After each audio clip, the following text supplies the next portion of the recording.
sejam muito bem-vindos a mais um TIOSScast, o podcast oficial do portal Licitações Municipais. Dessa vez em parceria com a SEAP Brasil, aqui durante o Pregoeiro Summit 2025. Você que nos acompanha pelo Spotify, já se inscreva no nosso canal, ative as notificações, pois todos os dias nós temos um conteúdo que vai destravar a aplicação da nova lei de licitações. Da mesma forma, você que segue a gente lá no YouTube, você pode semanalmente consumir um conteúdo que vai ajudar o seu município na aplicação da nova lei de licitações. E hoje eu recebo um grande amigo, convidado ilustre, que está aqui palestrando no evento, o professor Felipe Anzalone. Meu amigo, seja bem-vindo, uma alegria recebê-lo no TIOSScast. Muito obrigado, Tiossi, aí pela oportunidade. A gente já conhece, trabalho junto de longa data. Parabéns pelo quadro, parabéns pelo canal aí. Espero que a gente possa ajudar aí os seguidores aí do TIOSScast a, como você disse, destravar a aplicação da lei no seu município.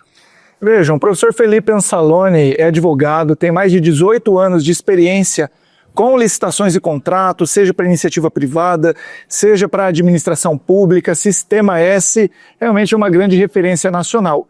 E ele tem uma obra de cabeceira que é um tema extremamente sensível, credenciamento, procedimento auxiliar, que está lá no artigo 78 e que vem ganhando um protagonismo no âmbito da nova lei de licitações. E é sobre isso que nós falaremos hoje. Professor Felipe, como utilizar o credenciamento no âmbito da nova lei de licitações?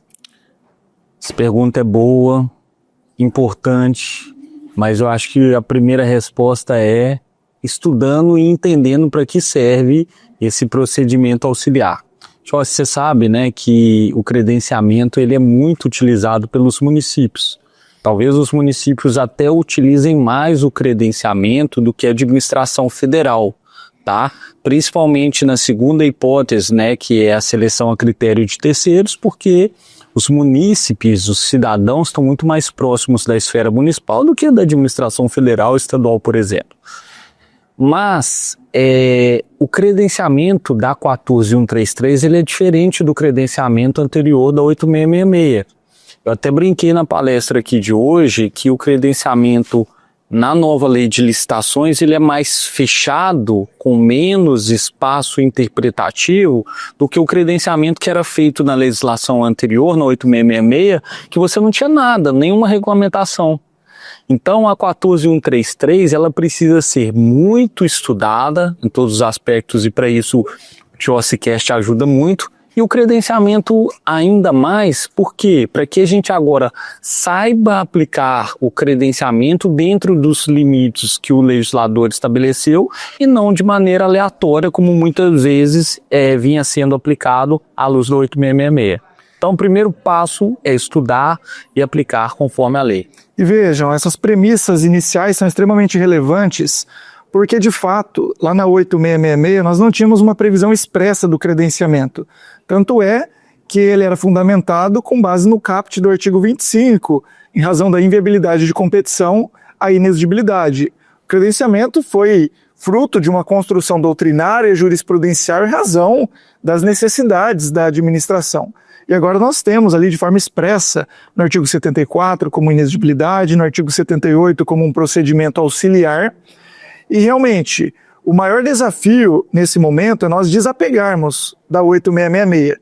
Então o credenciamento lá era usado? Sim, mas não existiam parâmetros concretos, não existiam balizas. Agora a nova lei apresenta isso. Exatamente, como a gente mencionou, né, lá na 8666, o credenciamento era aplicado sem métrica, sem metodologia, sem balizas. Então, precisa de contrato? Não precisa de contrato?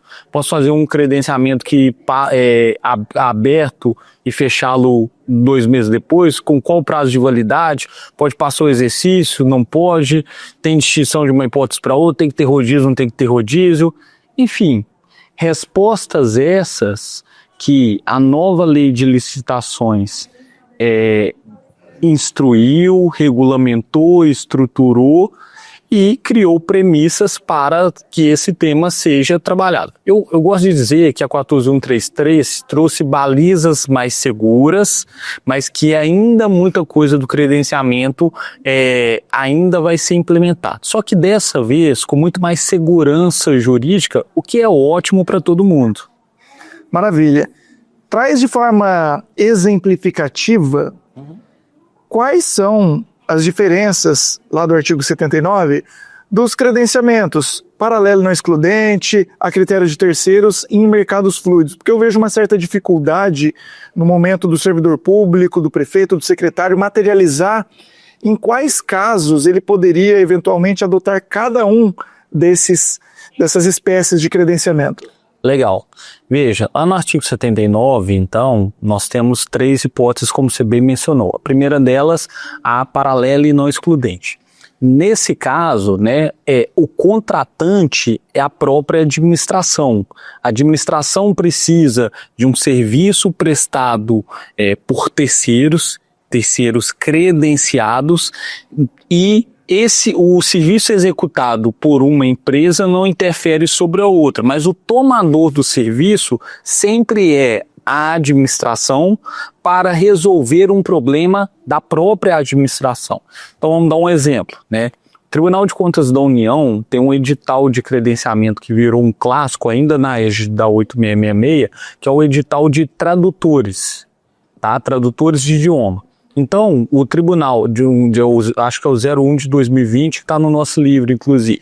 Então, ali era o tribunal precisando de serviços prestados por tradutores de diversos idiomas, né, inglês, português, francês, o que for, para traduzir documentos de interesse para uso do próprio tribunal. Ou seja, o consumidor de serviço ali. Nesse caso, é preciso que haja rodízio, impessoalidade, não pode ser o serviço ficar concentrado sempre nos mesmos prestadores de serviço. Já na segunda hipótese, paralela e não excludente, quem escolhe o prestador de serviços é o usuário, o beneficiário direto da prestação do serviço. Então, por exemplo, nos municípios é clássico o exemplo dos laboratórios que realizam exames clínicos. Critérios de terceiros. Critérios de terceiros. Então, exame de sangue, exame de fezes, exame de urina.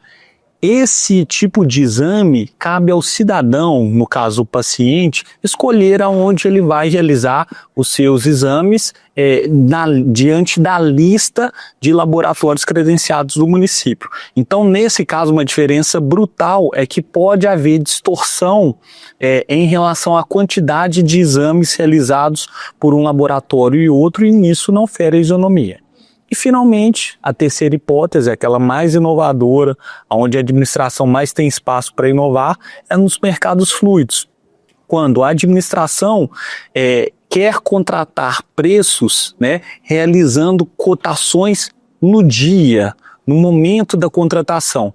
O preço da passagem que eu paguei de Florianópolis para Brasília hoje pode não ser o mesmo preço da passagem se eu cotar amanhã. E provavelmente não será, porque muda de um dia para o outro no mercado altamente fluido, como o mercado da aviação, né? E quando o momento da cotação, a quantidade que se cota, interfere sobre o preço. Então é algo muito mais dinâmico, muito mais interessante, que não é aplicável para qualquer objeto, e sim apenas objetos que têm uma dinamicidade de precificação muito maior. Maravilha. Vejam, a gente percebe que a principal modalidade hoje adotada é o pregão. Desde 2002, com o surgimento através da Lei 10.520, ele ganhou um protagonismo. E eu consigo vislumbrar o credenciamento como uma possibilidade que pode vir a substituir o pregão. Nós temos decisões, como é o caso de um acórdão lá do Tribunal de Contas de Minas Gerais, onde foi decidido sobre a possibilidade de adoção do credenciamento para bens e serviços comuns. Sim. O que tradicionalmente era licitado via pregão, agora existe essa possibilidade via credenciamento. O Estado da Bahia, também Tribunal de Contas, possui posicionamento dessa natureza, né? Então, como que a gente consegue dar essa efetividade? Qual que é o primeiro passo? É um regulamento? o que deve ser previsto nesse regulamento? O regulamento da União, ele tem capacidade de atender né, as diretrizes municipais? Como que você vislumbra esse cenário? Legal, Tiossi, veja, o regulamento é absolutamente necessário. A própria lei, né, no artigo 79, parágrafo único, inciso 1º, ela exige o regulamento. Então, até para que os colegas dos municípios trabalhem com segurança, é necessário se faz um regulamento. E, num primeiro momento, podemos nos inspirar no decreto federal, que é um parâmetro mais validado.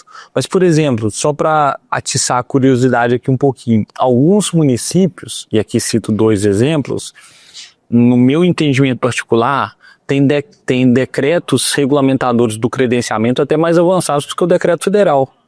Não vou lembrar o número dos decretos agora, mas é fácil procurar no Google aí o decreto de credenciamento da Prefeitura de Belo Horizonte e o decreto de credenciamento da Prefeitura de Foz do Iguaçu, no Paraná, são extremamente interessantes e ricos, e entendo eu, até mais detalhados, porque são mais utilizados do que o decreto federal. Mas enfim, falamos sobre a regulamentação. Agora, como aplicar? Será que o credenciamento vai substituir o pregão? Tiossi, acredito que num primeiro momento não. E acredito que em definitivo também não. Mas uma coisa te falo com absoluta segurança, até porque todas as decisões, inclusive decisões do Tribunal de Contas aqui de Santa Catarina, do TCE de Minas, do TCM da Bahia, sempre falam isso. A possibilidade de utilizar ou não o credenciamento sempre vai depender da robusta demonstração de que ali, aquele objeto, diante das condições que se verificaram nos estudos preliminares, chegou-se à conclusão de que o credenciamento era a melhor solução para aquela contratação. Do que eu estou falando? Do ETP. Então a chave para o bom uso do credenciamento, ao meu sentir, passa por uma boa estruturação do ETP. Esse é um tema extremamente relevante. Estudo técnico preliminar é necessário em um processo de credenciamento? Eu diria que não. Ele não é necessário, ele é indispensável. Falar que ele é necessário é pouco, tá? Eu não vislumbro, Tiossi, um credenciamento sem ETP. Porque senão você disse muito bem, a 14133 ela fala, bens e serviços comuns é obrigatório a utilização do pregão. E o pregão é modalidade licitatória. Então veja, se eu quero utilizar o credenciamento para um bem ou um serviço comum, e temos alguns precedentes, como você bem trouxe nesse sentido da jurisprudência, o primeiro ponto que eu tenho que demonstrar é por que, para aquele objeto em particular, considerando as características específicas de demanda do meu município, se mostra mais vantajoso para o meu município contratar combustível pela via do credenciamento, contratar medicamento pela via do credenciamento em detrimento ao pregão. E aí, Tiossi, algo que os municípios que seguem aqui o seu canal têm que estar atentos, né? Que nesse caso não dá para copiar o ETP do coleguinha do município ao lado. Por quê? O volume a ser contratado do material bem que se pretende contratar pela via do credenciamento pode não ser o volume do outro município, tá? E volume influencia na decisão de compra. A forma como se paga influencia na decisão de compra. A dinamicidade de um mercado influencia na decisão de compra, né? Então, há de se caprichar muito no ETP para que tenhamos segurança de que o credenciamento de fato é a melhor solução, inclusive frente ao pregão, para o objeto que se pretende fazê-lo. Muito bom. Eu acredito que, dentre as hipóteses de credenciamento, a que mais lembra o que nós tínhamos na 866 é a primeira do paralelo não excludente. Agora, critério de terceiros e mercados fluidos, de certo modo, eles acabam trazendo um grande diferencial, onde no regulamento nós teremos as especificidades. Mas vejam, nós precisamos trazer clareza para os nossos alunos em relação a um edital de chamamento público, dúvidas frequentes, prazo de vigência de um edital de chamamento público, prazo de publicidade de um edital de chamamento público. Vamos começar por essas duas. Pode. Porque depois a gente vai avançando. Como que funciona vigência do edital e prazo de publicidade? Vou começar pela segunda. Prazo de publicidade. Não tem. Não tem porque, na verdade, o artigo 79, parágrafo único, inciso 1, fala que o edital de chamamento público ele deverá ser publicizado, disponibilizado e está permanentemente aberto. Então, veja, uma vez publicado e dentro da vigência daquele edital, ele não fecha, ok? Então, diferentemente do que ocorre numa modalidade licitatória. Então, eu não tenho 8 dias úteis de publicidade, 10 dias úteis de publicidade como num pregão. Eu publico e ele permanece aberto. Sabe um exemplo que eu gosto muito de associar para os nossos seguidores do TIOSSE poderem comparar? No caso do cadastro de fornecedores, que muita gente conhece como SICAF, que é um outro procedimento auxiliar, a lógica é exatamente a mesma. O cadastro de fornecedores está permanentemente aberto, tá? Então ele não tem uma data de recorte. Agora, a validade tem que ser uma validade, a vigência que atende ao interesse público, não necessariamente 12 meses. Eu posso ter uma vigência do credenciamento de 6 meses, posso tê-lo de 24 meses, inclusive variando o exercício. Então, esse é um ponto também a ser modelado durante o estudo técnico preliminar, conforme a necessidade da administração. Mas, regra geral, se faz por 12 meses e vai se editando o período de vigência daquele credenciamento. Perfeito, muito bom. Agora vamos avançando. Está ali publicado, a qualquer momento o interessado pode se credenciar. Quais seriam critérios que vêm sendo utilizados hoje para a escolha desses credenciados, para a execução desse eventual serviço, da entrega desse eventual objeto? Como que a administração pública ela faz essa seleção e efetiva contratação? Então, são 2 momentos diferentes, né? Primeiro, para o próprio processo, o credenciamento é um processo administrativo de chamamento público. Perfeito. Então, eu gosto muito de falar isso também. O credenciamento em si, ele atua sobre a fase de seleção do fornecedor. É publicado um edital de chamamento público, ali estão as regras, e se os proponentes atenderem aos critérios estabelecidos no edital, ele vai ser considerado credenciado e vai ter o seu credenciamento homologado e entra na base de dados. O que não significa que ele será convocado para prestar um serviço à administração. Então esse é o primeiro critério. Aí você pode me perguntar, aí vale o edital. Felipe, eu posso exigir de um credenciado atestado de capacidade técnica? Claro.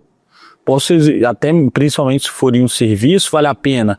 Eu posso exigir do credenciado algum tipo de formação técnica específica, um curso técnico, por exemplo, de bombeiro, um curso técnico de eletricista? Perfeitamente.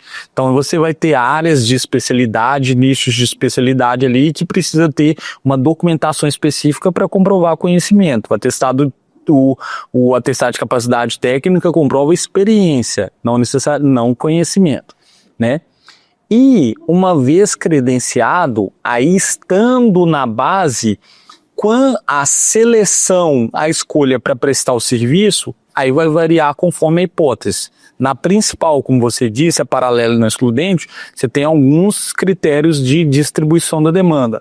Os mais conhecidos: rodízio, sorteio, proximidade geográfica de onde está sendo rodada a demanda, posicionamento, ordem de credenciados, enfim, de protocolo. Esses são os critérios mais conhecidos, mas esses critérios são obrigatórios somente na hipótese primeira, do paralelo e não excludente. Isso não acontece nos mercados fluidos, não acontece na seleção a critério de terceiros. Legal. E mais um ponto que é extremamente importante. Nós temos um edital de chamamento público, como você bem disse, de seleção desse potencial fornecedor. Qual é o ato que materializa esse credenciamento, esse vínculo entre a administração e o potencial contratado? Então, uma vez percorrido, atendido todos os critérios do credenciamento, né, ele vai ser homologado como credenciado.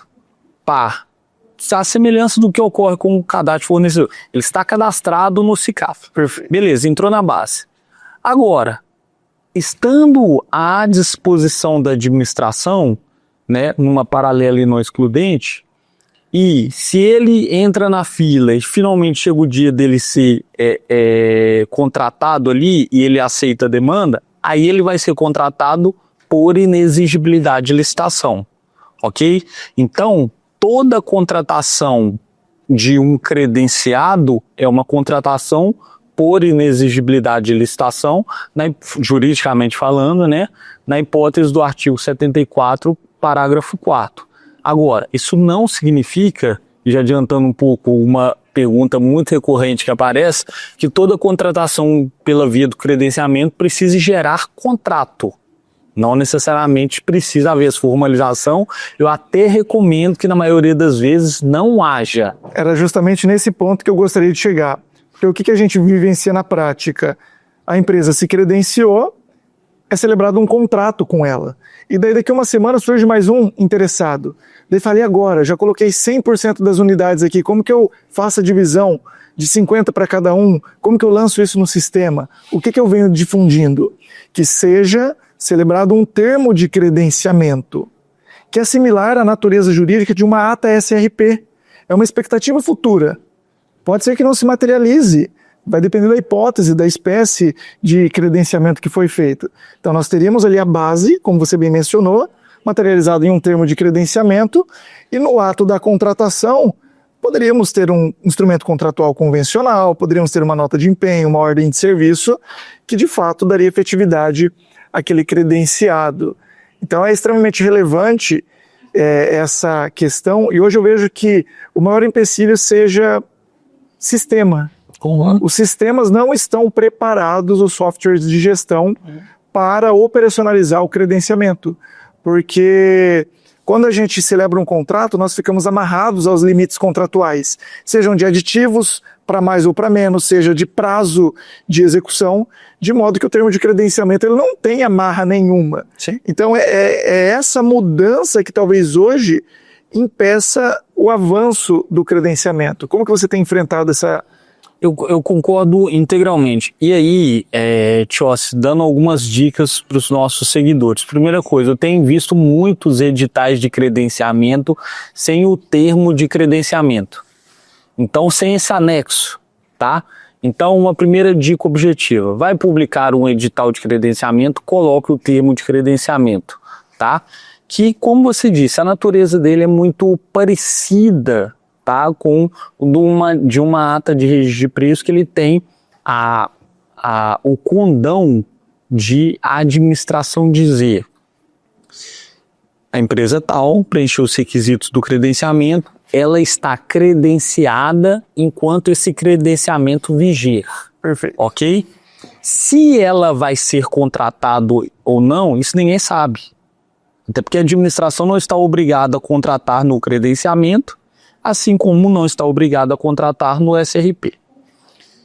Em sendo contratado, a administração pode formalizar essa contratação da forma como ela bem entender. Você disse os caminhos aí: contrato formal, empenho, autorização de fornecimento, ordem de serviço, aquilo que a administração entender. Eu tenho sustentado um entendimento polêmico, né, talvez ainda não muito bem compreendido, mas vou repeti-lo aqui.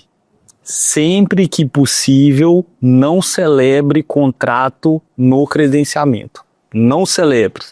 Porque, nesse caso, eu acho que o contrato, como você disse bem, amarra o administrador por todos os sentidos, inclusive do ponto de vista de sistema. E aí tem várias perguntas que a gente escuta no dia a dia, junto aos municípios, principalmente, que tem que prestar contas aos tribunais de contas e com dúvidas absolutamente operacionais. Afinal de contas, o processo administrativo de credenciamento é um só. E quando vai ser gerada a contratação, a gente está falando de uma inexigibilidade. Mas uma inexigibilidade com diversos credenciados. Aí vai ser um processo de inexigibilidade para cada contratação, ou vai ser o mesmo processo de inexigibilidade para várias contratações com diferentes valores ao longo do ano. Qual a resposta? Então, Tiossi, a resposta jurídica não tem. Resposta legal também não tem. Você quer uma resposta prática? Sim. Aquela que o cidadão da prefeitura vai ter que enfrentar? De forma muito franca. Depende do layout do sistema do Tribunal de Contas. Essa é a resposta prática.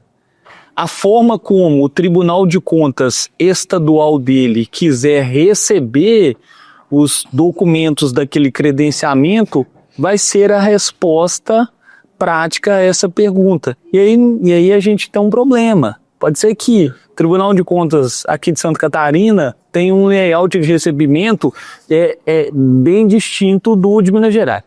Particularmente, minha opinião é que deveria ser um único processo, uma única inexigibilidade, que dela decorreria tantas quantas contratações fossem uma mesma árvore. Perfeito. Seria muito mais racional. Mas eu não posso afirmar que é esse... Concordo com você. Mais ou menos igual um pregão. Posso ter 200 fornecedores contratados ali em uma ata, em contrato, mas é um único pregão. Igual é uma única inexigibilidade naquele edital de chamamento público. Nós tivemos recentemente uma decisão do Tribunal de Contas do Estado do Paraná, onde foi levantado inúmeras inexigibilidades naquele município, chamou atenção. Mas quando eles avaliaram o caso concreto, era em razão do credenciamento, porque em cada contratação era firmada uma INEX, e por isso o volume tão alto de INEX. E o tribunal falou, não, é uma única INEX para aquele credenciamento, por mais que exista uma pluralidade de credenciados. Mas veja, tudo depende do layout do sistema, da forma de recepcionar essas informações, a prestação de contas. E seria, por diversos aspectos, né, seria antiprodutivo, e falando de outra maneira, feriria o princípio da eficiência se para cada pequeno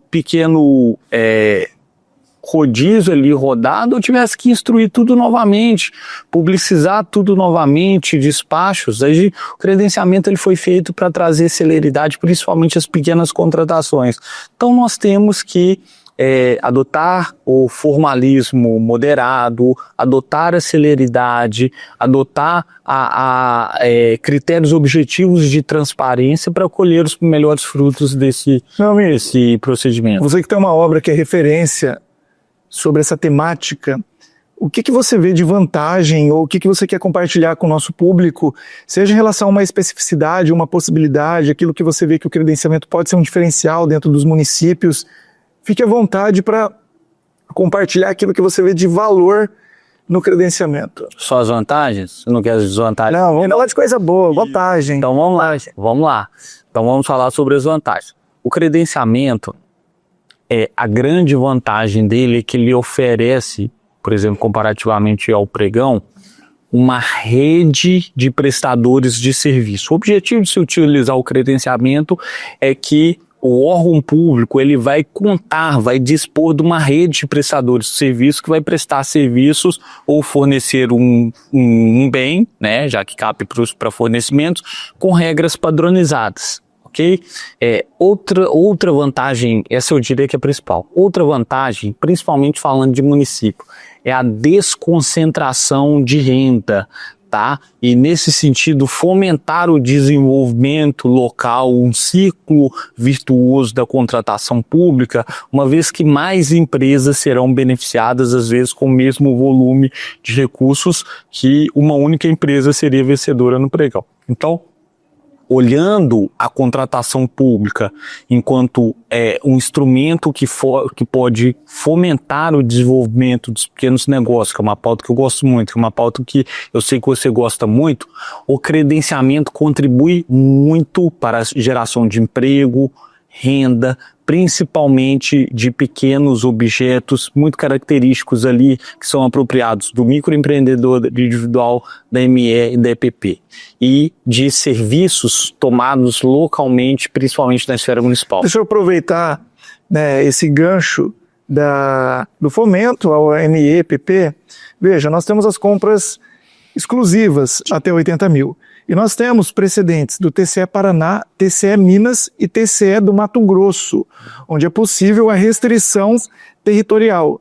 Então eu posso fazer um pregão até 80 mil reais exclusivo para MEs e EPP sediados local ou regionalmente.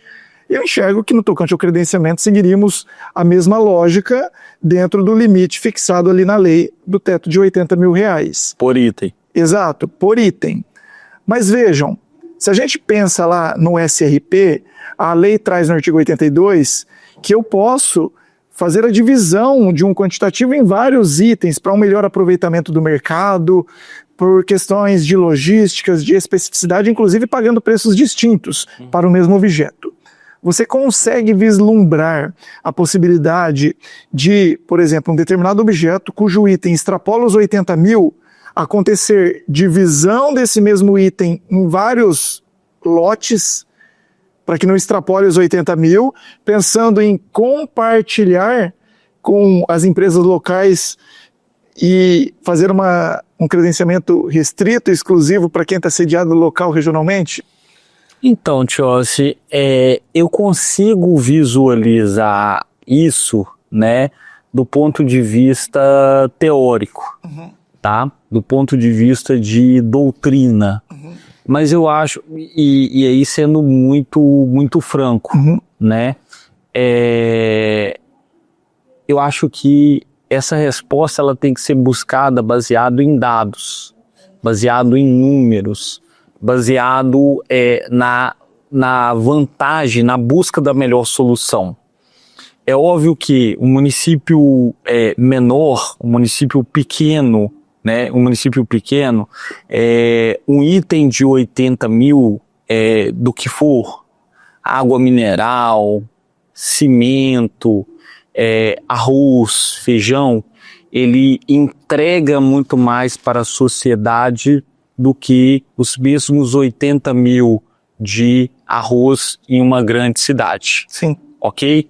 Então, ali o impacto econômico dessa licitação exclusiva é tal, e o impacto financeiro, talvez global, de uma discussão de um dano erário seja menor. O fomento é maior. Sim. Agora, quando você pega um item mais significativo, num município de maior porte ali, eu acho que essa resposta não vai ser a mesma para todos. Eu acho que a gente tem que estudar essas hipóteses à luz de dados, de números, da estratégia de contratação do município, e que a gente não pode buscar dar ao município de Belo Horizonte, ao município de São Paulo, ao município de Florianópolis, exatamente as mesmas estratégias que municípios de 2.000, 3.000 habitantes, porque as realidades econômicas, as estratégias de contratação são muito distintas. Então, é por isso que o ETP é tão importante. Por isso que o ETP é tão importante. A gente não pode menosprezar o poder dessa ferramenta, porque senão vai ficar muito fácil, vai falar que o direito autoriza tudo, e a gente tem que tratar as possibilidades trazidas pela legislação com racionalidade, com eficiência, com escalabilidade, economicidade e eficácia. Então, acho que tudo deve estar racionalmente pensado, principalmente no ETP. Não, perfeito. O ETP traz essa visão sistêmica, ele identifica o problema, ele busca alternativas, e eu vejo que o fomento às MEs e EPPs é algo fundamental, principalmente para os municípios de menor porte, onde tem uma queda na arrecadação, onde tem uma evasão.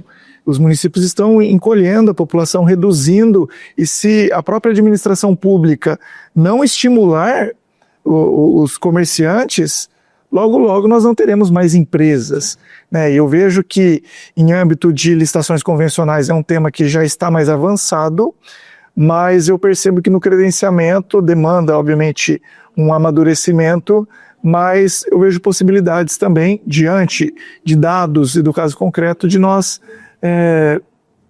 proporcionarmos também exclusividades, né, um fomento. Não, então, a possibilidade jurídica eu enxergo. Sim. Teórica. Mas eu acho que os dados vai trazer a validação. Vai trazer a validação para que aquela teoria ela se corrobore como a melhor solução prática diante da realidade daquele município. Muito bom. Meu amigo, quais são suas redes sociais, seus canais de comunicação, onde o pessoal te encontra? No @Felipe Anzalone, né? Você nos encontra aí no Instagram, no Facebook, no LinkedIn, no YouTube também, tá? Estamos à disposição aí para debater com os colegas, servidores, com as empresas privadas, sobre todos os assuntos relacionados a licitações e contratos, tema que a gente é apaixonado. Maravilha, deixa um recado final para o nosso público. Queria agradecer ao TIOSSE aí, parabenizar pelo TIOSSE Cash, né? Eu acho que é espetacular esse tipo de ferramenta. Penso que a sua experiência prática, né? Os seus próprios exemplos direcionam muito para os casos concretos municipais e dissemina conhecimento para esse público que muitas vezes não tem condição de fazer participar de um treinamento mais avançado com grandes especialistas. Então não deixem de seguir aí, não perca a oportunidade de seguir sempre os boletins aí do TIOSSE Cash. Nos sigam também lá nas nossas redes sociais do @Felipe Anzalone e usem o credenciamento. Cada vez mais será um procedimento auxiliar que vai ganhar mais forma, a jurisprudência vai acolher, mas usem com racionalidade, sempre demonstrando que é a melhor solução por meio do ETP. Assim a gente vai longe. Vai lá, segue o professor Felipe Anzalone, marca ele, manda as dúvidas, porque vai ajudar bastante com o credenciamento e sobre qualquer outra temática de licitações e contratos. Esse foi mais um TIOSSE Cash, agradeço a sua audiência, já pega esse link, compartilhe agora no WhatsApp com a primeira pessoa que veio na sua mente. Agradecer a CEAP Brasil pela possibilidade de aproveitar essa estrutura do Pregoeiro Summit 2025 para nós trazermos conteúdo de qualidade para você que tanto nos abrilhanta com a sua audiência. Meu muito obrigado e até o próximo evento. Valeu!